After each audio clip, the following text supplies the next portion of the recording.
About 75 yards.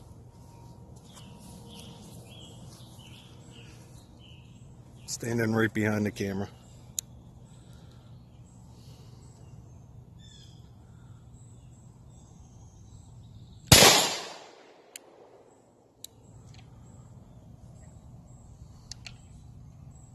Good hit. So what are we looking at here with the FN57?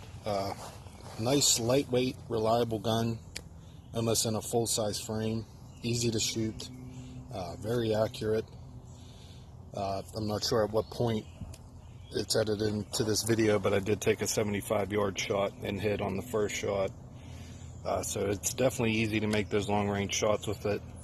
You're carrying 20 rounds with a flush-fit magazine, and they do make 30 rounds for it, but I'd rather carry a 20 round with an extra one in my pocket than one long 30 round magazine, or however you're going to do it. But I'm really enjoying this pistol.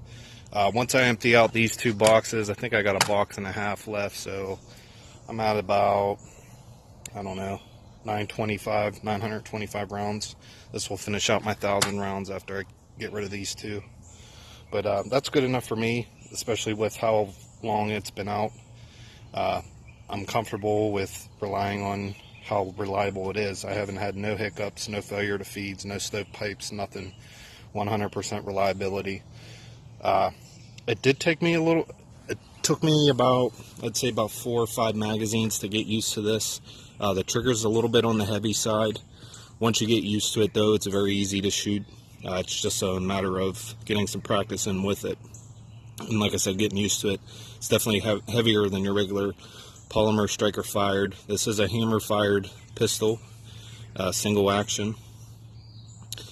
And like I said, nothing really, no real cons that I could see with this pistol except for the sights maybe. They haven't moved on me, but I've heard that they do move because they're adjustable. It was shooting very low when I first got it, so I did have to adjust it to get it up, especially to these lightweight 27 grain bullets. I do like these rounds. These are not the green tips, but they're pretty much the same exact round without the, I guess, lead core penetrator that's in those. I'm not sure what's exactly in those, but I feel comfortable carrying and using these rounds. They are lead-free, 27 grain hollow points. And they've been performing really well. They do make divots on my AR still, just like my 5.56 does if I'm within 100 yards. Only with this round, I have to be about 25 yards or meters for it to start denting the steel. So there is a difference, but the penetration capability is still there, especially within a pistol round. I would feel more than comfortable carrying this concealed or open carry, whatever, duty carry.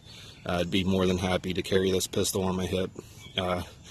Unlike what you hear other guys say, oh, 357 or less, or 10 millimeter. No, you don't need all that crap. I would much rather have capacity, be able to make accurate, quarter-size groupings on a target, and I'd be happy with that. I would carry a 22 LR if I had reliability, 20, 30 round magazines. I'd have no problem carrying 22. So you guys can argue and bitch about it all you want. It doesn't really matter to me. That's your life. Carry what you choose. And in my opinion, I would not mind carrying this, especially against a soft tissue target. This thing would have no problem penetrating, getting to vitals. And that's all I'm really worried about. Like I said, is capacity and ability to keep it in a nice, accurate, tight group. And that's all I need.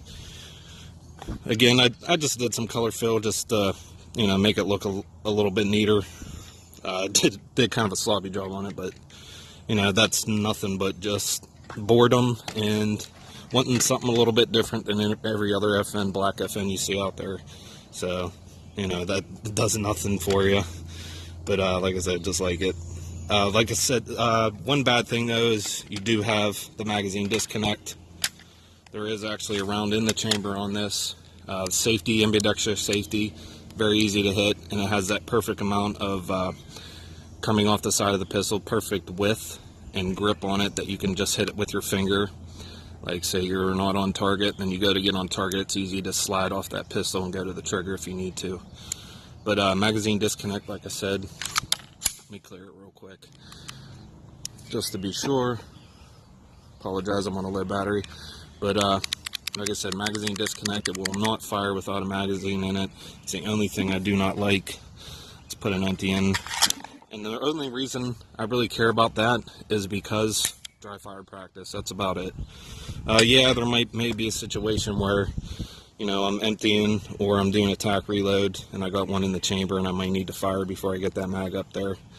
But to be honest, I'm not real worried about that. But again, it would be nice to not have that mag disconnect in it, but it's not something that's going to make or break me carrying this pistol for me. Yeah, any questions? There's tons of videos out there, so I really can't add nothing that hasn't been said. One thing, texturing.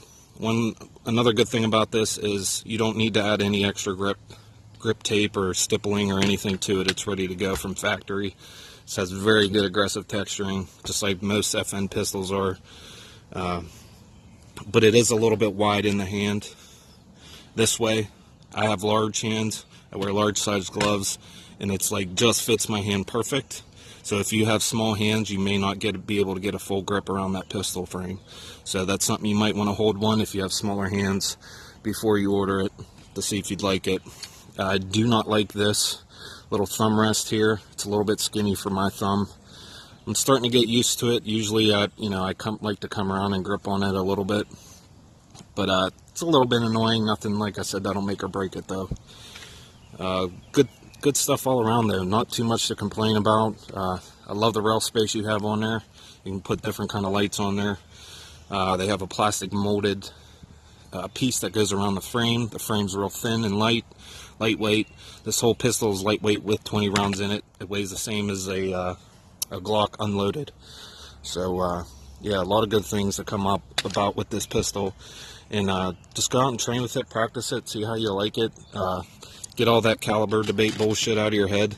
Just make accurate hits with a high capacity, because unlike what you see in movies, people don't go down with one shot all the time.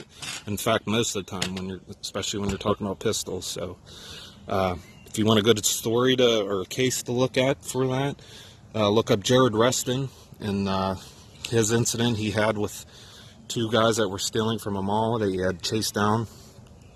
He had a .40 caliber pistol, and the guy that was shooting at him had a .45, and they just about emptied both their clips in each other, and they were still fighting. So you know, that caliber is not really that important, or as important as people think, especially when you're talking pistols. So just decide for yourself, see what's right for you, and carry what you want. Have a good day, guys.